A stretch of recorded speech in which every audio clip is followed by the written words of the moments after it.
বন্ধুরা, আবারও চলে আসছি নতুন একটা রেসিপি নিয়ে। ডিমের ঝোলের রেসিপি, আলু দিয়ে ডিমের ঝোলের রেসিপি। তো রেসিপিটা স্কিপ না করে সম্পূর্ণ দেখতে থাকো। তো চলো রেসিপিটা আমি কীভাবে শুরু করলাম দেখতে থাকো।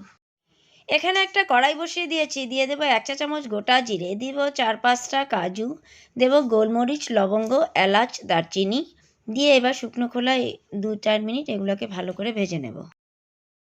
এবার কড়াইতে দিয়ে দেব 3 চা চামচ তেল। তেলটা বেশ ভালো গরম হয়ে গেছে, দিয়ে দেবো একটা মাঝারি সাইজের পেঁয়াজ কুচানো। সেই পেঁয়াজ কুচানোটাকে ভালো করে 1-2 মিনিট ভালো করে নেড়ে নেব। 2 মিনিট পেঁয়াজটাকে নাড়ার পর দিয়ে দেব কুচানো টমেটো। এবার এটাকেও দিয়ে 1 মিনিট মতন ভালো করে ভেজে নিয়ে দিয়ে দেবো সামান্য পরিমাণে নুন। নুনটা দেওয়ার একটাই কারণ, পেঁয়াজ আর টমেটোটা আমার ভালো করে সফট হয়ে যাবে।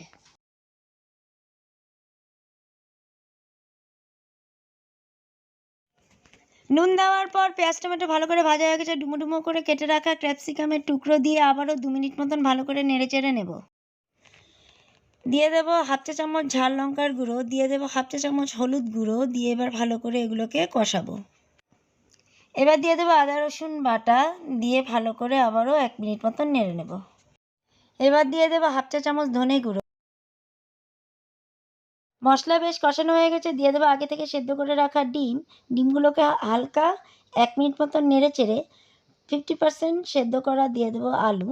আলুগুলোকে দিয়েও 2 মিনিট মতন ভালো করে নেড়ে চেড়ে নেব। বন্ধুরা, আলু ডিম আমার 2 মিনিট ভালো কষানো হয়ে গেছে। এবার দিয়ে দেবো স্বাদ মতো নুন, দিয়ে দেবো সামান্য পরিমাণে ব্যালেন্সের জন্য চিনি, দিয়ে এবার ভালো করে 1 মিনিট মতন সব মশলার সাথে ডিম আলুগুলোকে ভালো করে কষিয়ে নেব। কড়ার ঢাকনা লাগিয়ে দেবো, 2 মিনিটের জন্য গ্যাসের ফ্লেমটাকে লো করে দেবো। এবার বন্ধুরা গ্যাসের ফ্লেমটাকে হাই করে ঢাকনা খুলে ভালো করে নাড়বো। ঢাকনা খুলে নেড়েচেড়ে এবার দিয়ে দেবো 1 চা চামচ কাসুরি মেথি।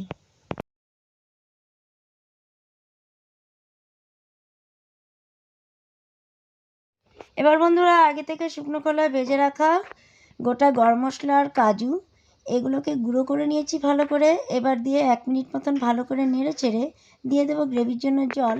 এবার গ্রেভিটা যে যতখানি রাখবে ততখানি জল দেবে, দিয়ে ভালো করে 3-4 মিনিট ঢাকা দিয়ে ফুটিয়ে নেব গ্যাসের ফ্লেমটা মিডিয়াম করে। এবার বন্ধুরা ঢাকনা খুলে ওপর থেকে চেরা কাঁচা লঙ্কা দিয়ে দেব, ঘি গরম মশলা দিয়ে 2 মিনিটের জন্য স্ট্যান্ডিং টাইম দিয়ে দেব। রেসিপি ইজ পুরো ডান।